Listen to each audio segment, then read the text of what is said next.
It's Brian Preston, the money guy. This next question is from Stitch Aru. He says, I'm putting 25% of my side gig income into my brokerage account. Should I be going into multiple index funds or just pick one and stick to it? So his question is, should I be trying to spread it out across index funds or just pick one index fund and go in that direction? Well, I thought, first of all, Switcheroo, right? Mm-hmm. Was that the name? Stitcheroo. Here's the first thing. If it's a side hustle income, make sure you're not leaving some tax savings on there because, there's the first thing. We've done shows for the tax-favored self-employment savings accounts. I'm talking about the solo 401ks. If you don't want that sophistication, you can do SEP IRAs. There's all kind of cool things. That's the first thing I would tell Stitch to consider looking into.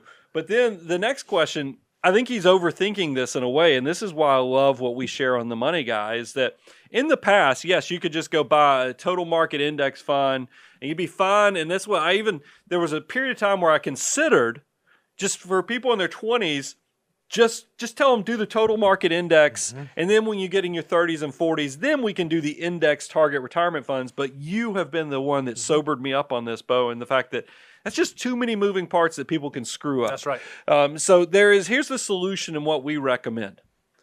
Why outsmart yourself when index target retirement funds exist at both Vanguard, Fidelity Investments? These are some of the biggest providers out there for you to go do your own due diligence and research. But they do all this for you. You only have to come up with two things. How much can you save? When do you need the money? That's right. They'll do everything else. They take the asset allocation from very aggressive to that glide path of very conservative as you need it. So you just have to focus on making money, and you don't have to worry about, am I getting ripped off? Because they're all buying index funds that are super low cost, super tax efficient. And then you don't have to worry about all the investment things that really distract people from the primary goals. What I love about this is you basically said yes and both, right? So yeah, there are solutions out there where you only have to buy one fund with your contribution, but because that one fund is an index target retirement fund, it actually is buying a bunch of different indexes. Exactly so you're getting that same diversification benefit, that same auto allocation benefit without having to go pick the ones. You just focus on answering those two big questions and you are set up. So that's a great question.